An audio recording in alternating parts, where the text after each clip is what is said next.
Hey guys, welcome to the video tutorial, and this is my second attempt at recording this. The first attempt was actually pretty good effort.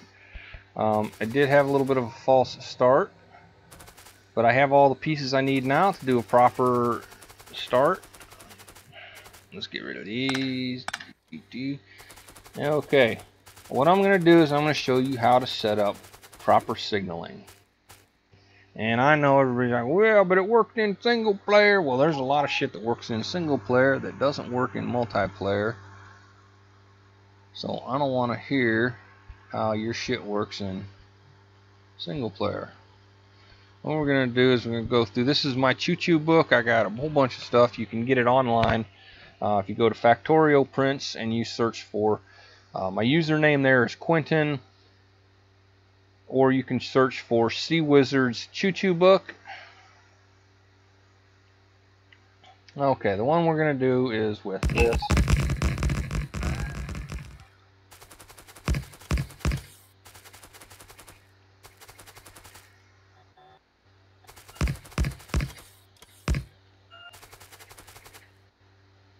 Okay guys, I'll stop and let you recharge. Oh, okay, there, now you're done. Good.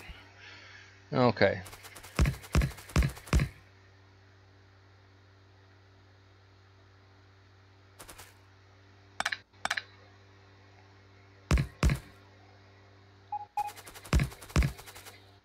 Oh, that's not the right track width. Okay, so what we're going to do is we're going to set up a couple of fake stops here for showing how to test this stuff. We're going to set up one here.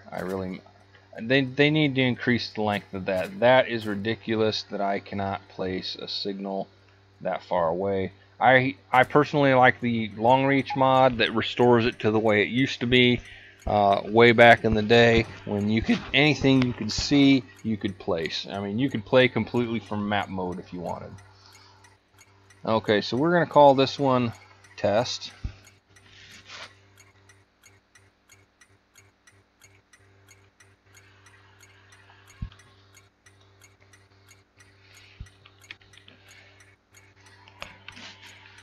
Okay, we're going to get it right eventually.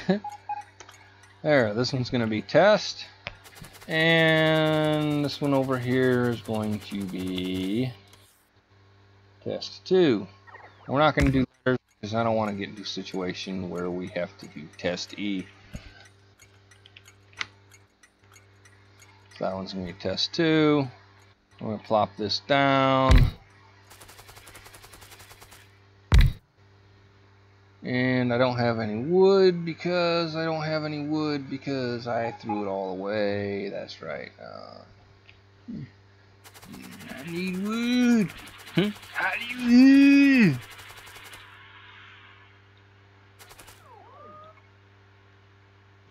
That should be enough wood for our test. Okay, so yeah, let's grab a little more. That way, if we have to make the video a third time, there's no wood in the area, and we'll just have to go with solid fuel at that point.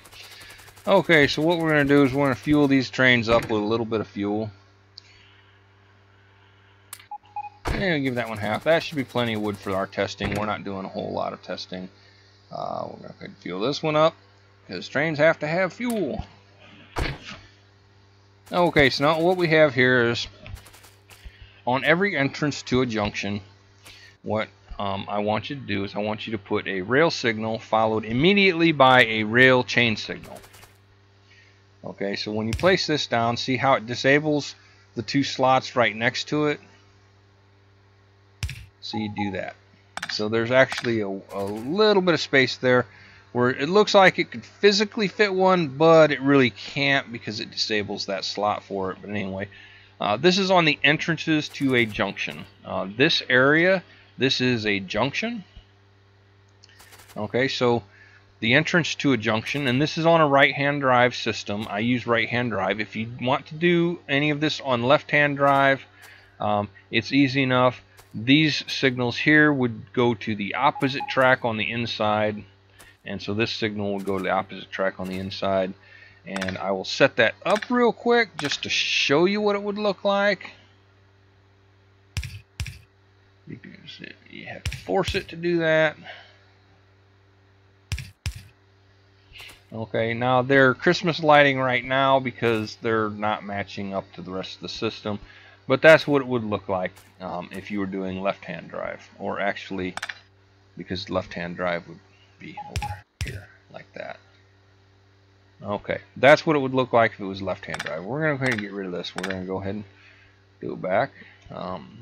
This one, and there. Okay, so here's your entrance lighting. You do a rail signal followed by chain signal. On all of your exits, you have a rail chain signal. Okay, so we have here the entrance. Here's an exit. Here's an entrance. Over here's an exit. Now, I personally, I don't put a lot of stuff out here in the middle. You can actually spam this up so that you can have multiple trains taking independent directions. In this case, you could have up to 3 trains in the intersection at once if you do the rail chain signals properly. That is these here, the 1 light ones, not the 3 light ones. One of the biggest mistakes that I see newbies making is they will put rail signals out in here. Rail signals, again, being the ones with 3 lights. And that is a bad, very bad thing to do. Okay, so like I could do this, and then I could do this, and I could do this, and I could do this, and this, and this. And then let's see what I can do, this here and this here. And that would, I think, allow me to pass like 3 trains through here at one time. But honestly, how many times, if you have that much of a bottleneck in your train system where you would have 3 trains trying to go through the same intersection at the same time on a frequent enough basis that you would risk having traffic jams here, okay, this system here, you will never get a traffic jam at this junction. I guarantee it. If with a caveat, there are some rules we're going to go over here in a minute. Using this system, you will never get a traffic jam if you follow all the rules. So, like I said, you have a rail signal followed by a rail chain signal on the entrance and a chain signal on the exit. What that allows us to happen is this one, who has a destination of test.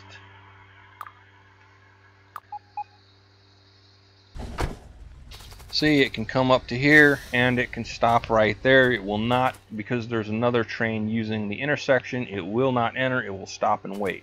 Just like an intersection up at the stoplight, how in theory you can have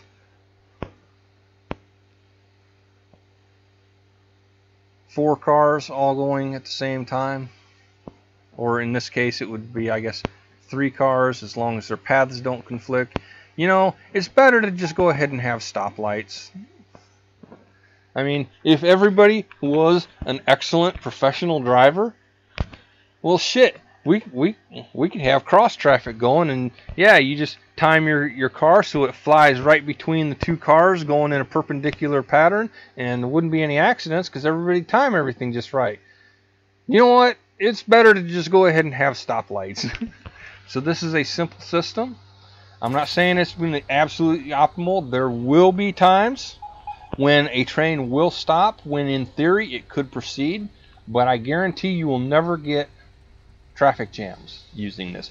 And in the long run, I don't care how many seconds you shave off by letting a train go when it couldn't have gone. It takes a lot of those seconds to make up for your server getting a major traffic jam that you then have to... First, you don't notice it for 15-20 minutes. How many seconds does that eat up? And then you have to manually stop whatever you're doing, go out there, figure out how to fix it, and then go back to what you were doing. So there's all that time. So you're looking at maybe, what, half an hour of downtime? It takes a lot of Well, my train didn't have to stop for 2 seconds to make up for a half an hour of downtime. So you do what you want on that. Now, there's another thing that we have to talk about is train length and multiple intersections. Okay, so say we have that here, and we have something that comes up. We're going to do this because this is the example I used in the previous video, that apparently I changed my start recording buttons and it didn't work. Okay, so now for this one, we're just going to use that as an example. See, it's not blocking. Now, when you have, I went and did it again. I don't have all the stuff I need. We can go ahead and we'll just go ahead and craft those. So, what can happen is this train, now when it clears that intersection, see, that one can go. So we're going to go ahead and reset this, and this is really just eating up time while those craft, because the next lesson I'm going to teach you is about train length.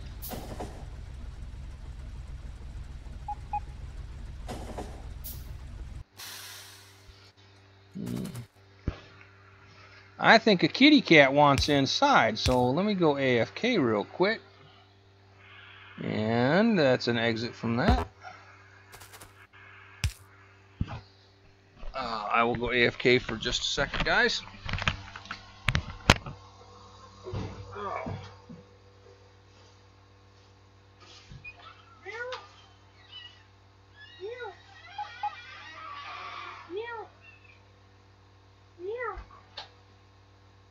Hey, baby.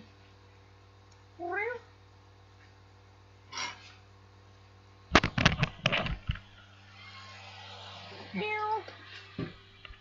Meow. Meow.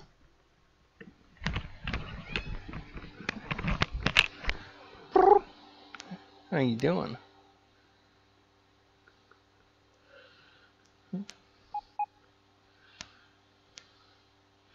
You a good kitty? Okay, well, Daddy's making a video, so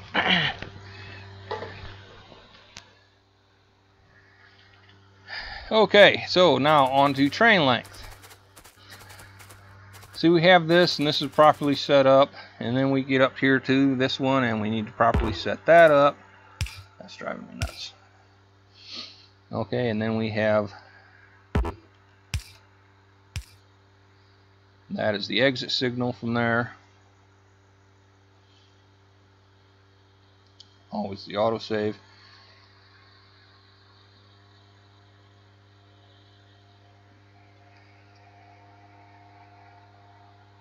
Okay, so now this works just fine if you have just a small train like this, and maybe one car behind it. So now we're going to go over here and we're going to do the same thing for here, except this one is going to have a whole bunch of these. Okay, and let's say that there's a train up here.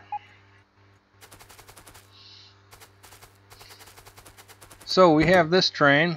Its destination is test 2. Test 2. So now it goes. It's trying to go to test 2. It gets up there and blam! It stops. And this one that could go before, it's blocked. See, it can't go. And the reason it can't go is because this one is stopped at a valid signal, but that signal is too close to the previous intersection. So on the exit of every intersection, you have to have at least one full train length of the maximum length train on your network available, so that that train can completely clear it before the very first signal is available. The very first stop signal is used. So this is actually too early of a signal to enter. So what that means is, because these two junctions, voice cracked. These two signals these two junctions are too close together. They're less than 1 train length difference. They're actually the same junction. That's what they're a conjoined junction at this point. Now, if you had a shorter train, like on here, if you had just one engine and 2 cars, and that was your longest train on your network, you could easily do it like this, and that would be great because it would allow this to proceed. But with it, as your trains get longer, more and more of your junctions are going to join. So you have to go back and change that. Okay, so what we have to do here is we actually have this and this. Now that can proceed almost enough. Okay, now even if it could do this, there's still another issue with having it too soon. Because what will more likely happen won't be so much that happens, but that you have a situation like, let's go ahead and reset these trains.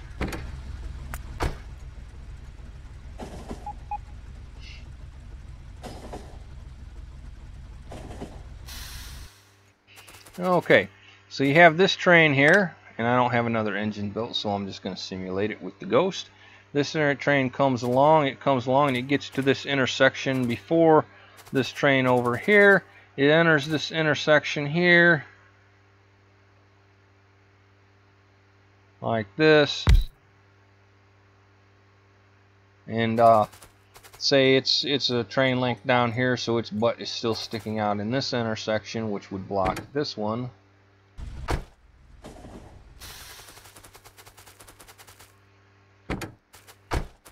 And say we have this situation here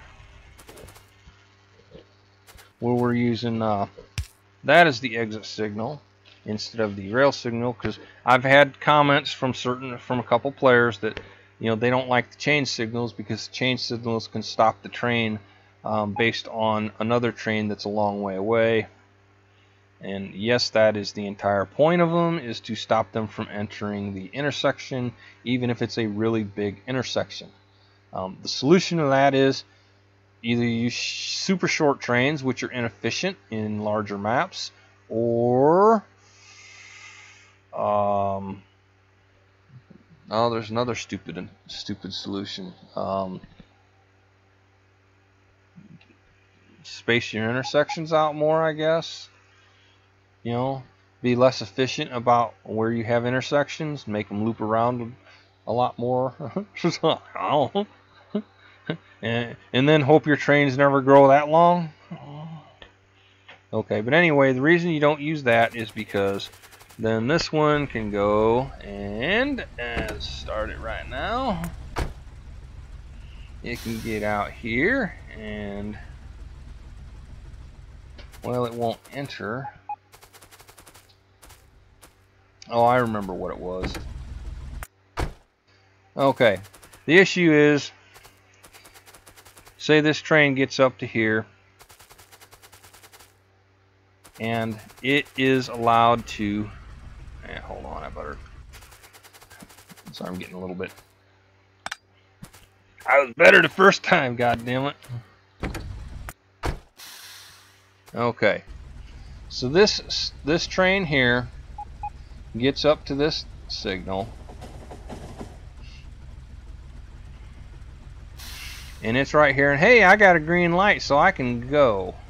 So it enters the intersection right there, and just at that point, just at that exact moment, this train reaches this light and says, hey, I can go, and this train moves out here into the intersection. This train over here has nothing to do with it. So this one enters that intersection, which now closes this light, which means this train cannot enter this intersection, which is correct. So then we say that this train here moves on down, and it is, say, down here.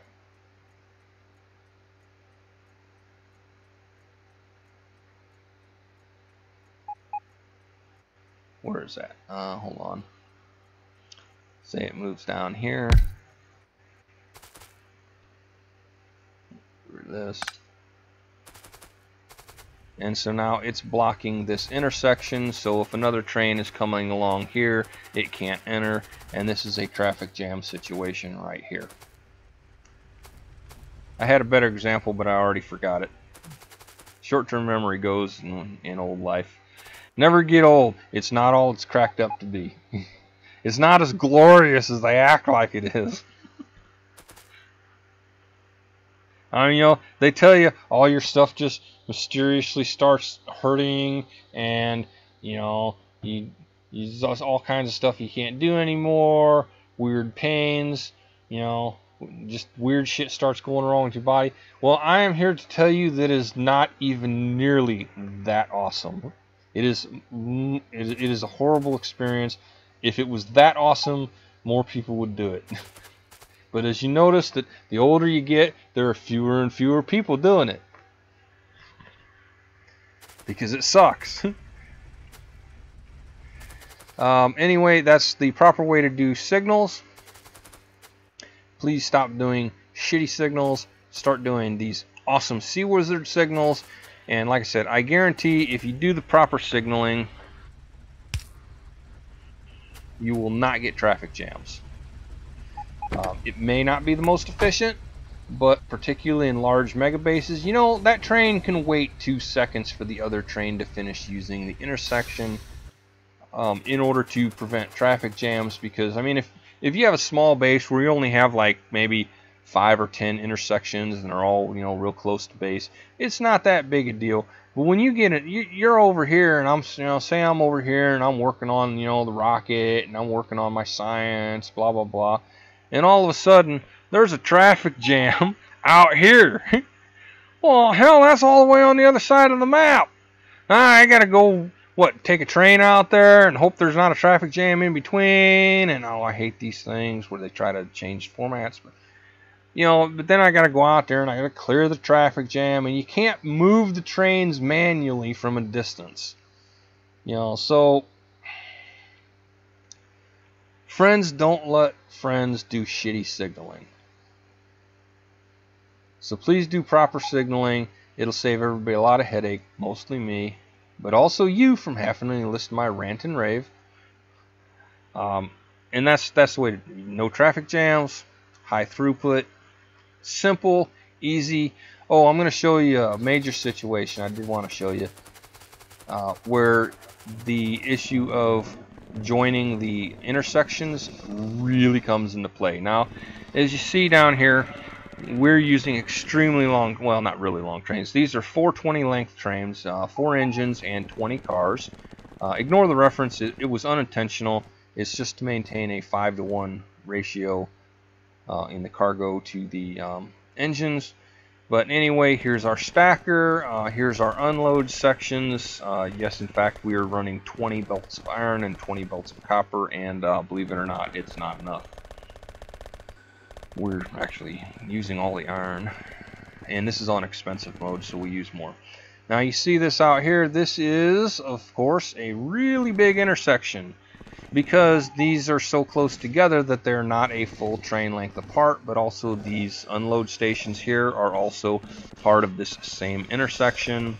So is this one, because there's not enough room here for a full train length, and oh look, this one's close enough to that one, so that's also part of the same thing. I'm going to get run over here. This one's part of it, this one's part of it. Here is the actual exit from that whole situation up there. That whole this whole thing up here is one big huge intersection from where I'm standing right now all the way up to this T junction. That's all one intersection. But these trains are, this is the entry and exit, and these trains are all nuclear fuel powered. They're so fast, you're not really going to significantly slow down your situation. In the early game, when you have the slower fuels available, you're just not going to have that many trains to begin with coming in and out of that situation where it's going to slow a bunch of them down. And in the late game, you have nuclear fuel, and well, they basically hit top speed before they even get out anyway, so I wouldn't worry about it. Now, the thing you do have to worry about is here, because these are really long trains, you have to wait one full train length before you have another signal. So see, we get all the way down here, and I actually pulled a train out here to measure it. This is the earliest point at which we can have a signal on the exit, because the train will actually stop at this signal. That way, if it does stop at the signal, its ass end will be on this side of this exit signal, and it won't block the whole intersection for other trains trying to leave and say go north. But anyway, that's our episode. I appreciate you watching, and please vote for me, Anthony for POTUS. All the information is on my Facebook page, Anthony for POTUS, and you should vote for me because I'm the president for the people. See you guys later. Bye-bye.